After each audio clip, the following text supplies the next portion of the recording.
안녕하세요. 내가 바로 ESG 리더 환경지킴이의 길잡이 라이 그린 클래스에 오신 여러분을 환영합니다.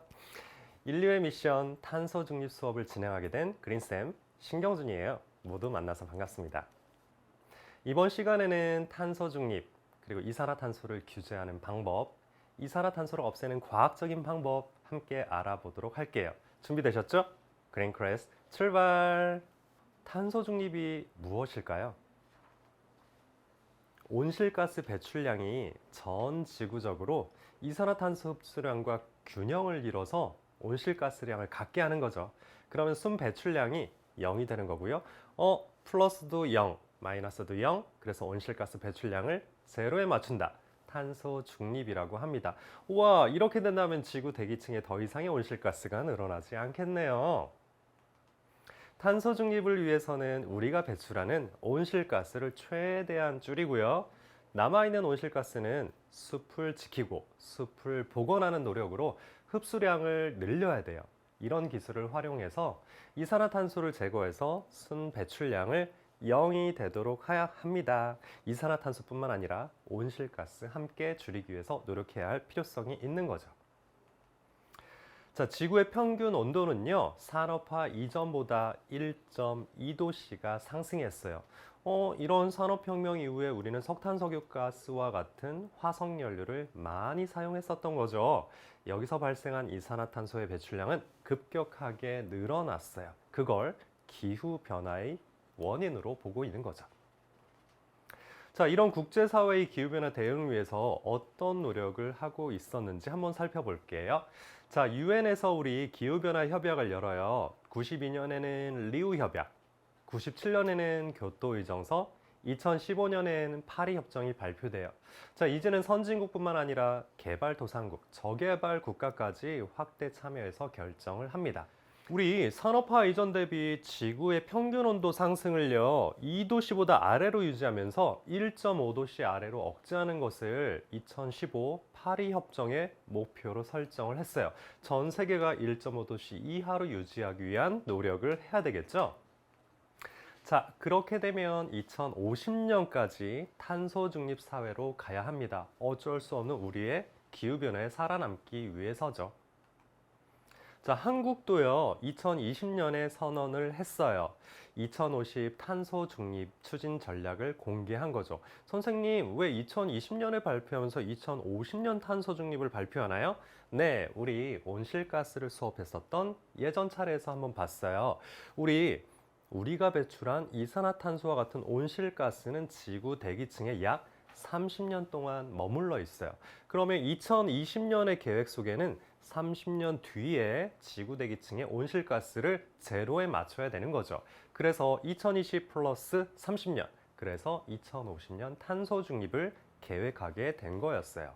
자, 우리 어떤 내용들이 포함되어 있는지 3 플러스 1 전략과 10대 과제를 한번 살펴보도록 할까요? 크게 4가지로 나뉘어요. 첫 번째는 우리 기후변화에 적응하는 것, 두 번째는 우리 산업에 어떤 기회를 줄지, 세 번째는 우리 탄소 중립을 위해서 어떤 공정성을 계획으로 할 것인지, 마지막으로는 이런 3가지를 지원하기 위한 제도적인 기반을 살펴보았던 거죠.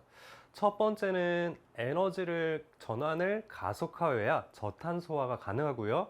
그러기 위해서는 고탄소 산업을 혁신해야 돼요. 그 과정에서 저탄소 과정을 적응이라고 하게 되고요.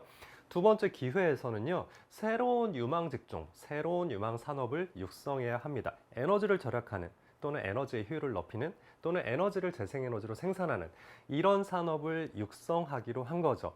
자, 이런 혁신적인 생태계를 기반으로 한 구축 시스템이 필요하기 때문에 우리의 경제는 순환하는 경제를 활성화하기로 목표를 잡았어요.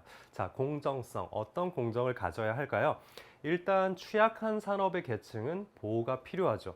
예전에 석탄, 석유, 가스, 원전과 같은 기존 화석연료를 기반으로 한 에너지 산업 시장에서 일하는 분들이 갑자기 일자리를 잃어버린다면 너무 힘들겠죠. 그래서 이런 취약 산업이 재생에너지에 도전할 수 있게, 그리고 지역 중심의 탄소 중립을 할 수 있도록, 그러기 위해선 중요한 게 또 하나, 국민들의 인식을 높일 필요가 있거든요. 자, 이런 제도적인 기반을 위해서 네 가지를 목표로 계획했어요. 첫 번째는 돈이 필요해요. 그래서 재정 제도를 개선했고요. 그러기 위해서 녹색 금융을 활성화하기로 했습니다. 저탄소 산업에 더 많은 이익을 주는 거죠.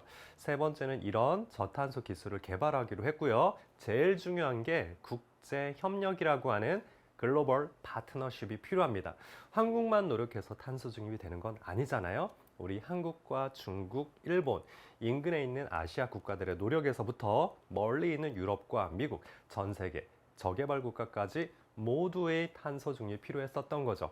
자, 우리나라의 노력을 살펴보았고요. 그러면 이산화탄소를 줄이기 위해선 어떤 규칙과 또는 어떤 규제가 필요할까요? 우선 탄소세를 매기기 시작을 합니다. 자, 탄소세는 온실가스를 배출하는 석탄, 석유, 이와 같은 화석연료 사용량에 부과하는 환경 세금을 말해요.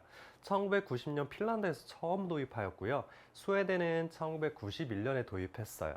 그런데 스웨덴은요, 2017년까지 온실가스 배출량을 26%를 줄이면서도 경제는 78%나 높이는 성장을 했다고 하네요.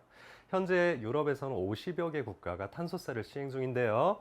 놀라운 사실은요, 스위스에서는 현재 자국을 출발하는 항공권에 약 최대 15만 원의 탄소세를 부과하고 있대요. 와, 우리도 이제 고탄소를 발생시키는 교통수단을 이용할 때 탄소세가 도입될 수도 있겠군요. 라는 예측을 할 수 있어요. 바로 똑똑한 그린클래스의 친구들처럼 말이죠. 자, 이렇게 자기 나라에서 배출하는 세금을 탄소세. 그런데 우리는 물건이 국경을 이동하거나 사람들이 국경을 이동해서 여행을 하기도 하죠. 자, 이렇게 사람이 넘거나 물건이 넘게 될 때 적용되는 것을 탄소 국경세라고 하는데요. 탄소 국경세 조금 자세하게 살펴볼게요. 자, 온실가스 배출 규제가 약한 국가에서 강한 국가로 제품과 서비스를 수출할 때 적용되는 관세예요. 일단 유럽연합은 2023년도에 도입을 했고요. EU권 밖에서 2026년부터 들어오는 물건들에겐 탄소 국경세를 부과한다고 했어요. 한국은요, 유럽에 철강과 자동차를 수출하고 있거든요.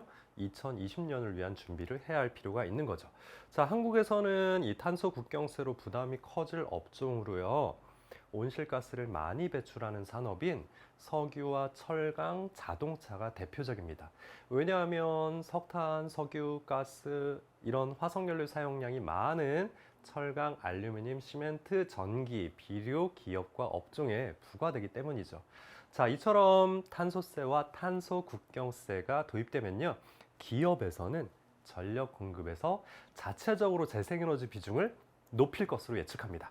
따라서 구글과 애플 기업이 100% 재생에너지 이용에 도전하는 알리백을 시행하고 있어요. 한국에서도 많은 기업들이 도전하고 있고요. 더 많은 기업들이 늘어난다면 좋겠네요. 자, 온실가스 배출권이라고 들어보셨나요? 아마 탄소 배출권이라고 하는 용어를 아실 거예요.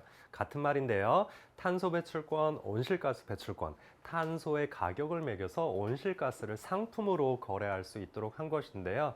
이런 배출권은 대규모의 온실가스 배출 사업장이 정부로부터 온실가스 배출 허용량을 할당 받아요. 그 범위 안에서 줄이도록 노력하게 하는 거죠.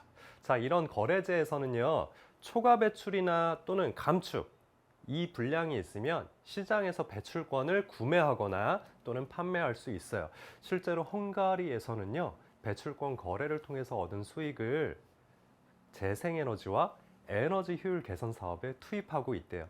바로 옆에 있는 체코는요, 공공부문 건물에 있어서 에너지 효율 증대에 다시 투자하고 있다고 하네요. 자, 미국에서도 캘리포니아 등 9개 주 정부가 별도로 지역의 온실가스 구상을 설립해서요, 온실가스 배출권 거래 제도를 시행하고 있어요. 그런데 거래 비용이 큰 점이나 탄소 배출권이 남는 경우도 예상해 볼 수가 있다고 하네요. 자, 그러면 우리 이산화탄소를 줄일 수 있는 과학적인 방법은 어떤 게 있을까요? 그린 클래스 친구들 너무 궁금하실 텐데요. 하나씩 살펴볼게요. 자, 이산화탄소를 발생시키지 않는 게 가장 좋겠지만 이미 발생한 이산화탄소는 숲의 힘을 빌어야 돼요. 소나무 숲이나 열대우림처럼 식물이 대기 중에 탄소를 흡수하는 것처럼 말이죠. 이걸 그린 카본 그리고 블루 카본이라고 합니다. 그런데 아쉽게도 무분별한 개발, 벌채 또는 자연적인 산불, 기후변화로 인해서 산림이 사라지고 줄어들고 있어요. 그래서 숲을 지키는 게 우선인데요. 그린벨트로 숲을 지켰던 환경운동가 왕가리 마타이와 같은 영웅이 이제는 많아져야 됐대요. 저와 여러분들의 노력이 필요하죠. 자, 바다에서 서식하는 식물 생태계와 퇴적물을 포함한 갯벌들이 이산화탄소를 흡수해요. 자, 이걸 블루카본이라고 해요. 자, 산소를 흡수하는 속도와 이산화탄소를 저장하는 능력이 그린카본보다 뛰어나다고 하네요. 자, 숲에서 저장하는 것도 좋고 갯벌에 저장하는 것도 좋고. 자, 그런데 우리 해안가를 개발하거나 또는 해수면 온도가 상승되는 문제가 있어서 해양 생태계가 사라지면 안 되겠죠. 지금 이 문제는 해양 생태계를 보호하는 것부터 출발해야 블루카본을 우리가 이용할 수 있게 돼요. 자, 블루카본으로 이산화탄소를 흡수한다, 갯벌에서 흡수한다. 같이 이해하시면 될 것 같아요. 자, 우리 CCUS라는 말 들어보셨어요? 아마 CCS는 많이 들어보셨을 것 같아요. Carbon Capture Storage. 자, 이산화탄소를 저장한다는 얘기인데요. 자, 이 저장한 이후에 이용하는 기술, Utilization이라고 하죠. 자, 그래서 이걸 합쳐서 CCUS라고 합니다. 공장 등의 시절에서 이산화탄소가 발생하는 순간부터 전 단위에 걸쳐서 공기 중에 이산화탄소가 배출되지 않도록 관리해야 되고요. 이산화탄소를 잡아서 저장하고 이용하는 기술을 말하는 거죠. 자, 우리가 숲과 거리가 멀다면 발생한 지역의 전 단계에 걸쳐서 줄이도록 해야 돼요. 자, 예를 들어 볼까요? 이산화탄소를 공장에서 배출하겠죠. 또는 자동차에서 배출할 수도 있어요. 산업활동에서도 배출해요. 자, 이걸 포집해요. 이후에 압축, 액화를 시키고요. 이렇게 저장된 이산화탄소를 저장처까지 운반을 합니다. 자, 저장했어요. 예를 들어서 지하 지층에 주입해서 저장할 수도 있어요. 국내 저장소가 있을 수도 있고요. 또는 유주선을 타고 해외의 유전에 저장할 수도 있어요. 근데 거리가 너무 멀죠. 가까운 곳에 저장하는 게 가장 좋겠죠. 자, 이런 가까운 곳에서 저장을 한다면 이산화탄소를 산업의 원료나 제품으로 활용할 수 있어요. 그렇게 되면 화학, 생물, 광물화 과정을 통해서 제품으로 활용할 수가 있대요. 첫 번째 CCS는 탄소를 포집해서 저장해서 영구적으로 격리하는 거고요. CCU는요, 탄소를 포집해서 활용해서 제품으로 만드는 거예요. 이 두 개념을 합쳐서 CCUS 꼭 기억해 주세요. 자, 이렇게 해서 탄생한 CCU에 의해 이산화탄소를 포집해서 벽돌에 저장할 수도 있고요. 또는 이산화탄소를 이용해서 미세 조류를 번식시킬 수도 있죠. 그래서 지금 한국은 해양 생태계에서 미세 조류 기술을 늘리려고 하고 있습니다. 자, 탄소를 줄이는 삶, 그리고 숲을 보호하여 탄소를 상쇄시키는 것, 기업에선 CCUS로 탄소를 줄이는 정책을 살펴봤어요. 여러분들 그린 클래스 친구들은 꼭 기억해 주시고요. 오늘 수업은 여기서 마치도록 하겠습니다. 지금까지 그린쌤 신경준이었어요. 수고하셨습니다.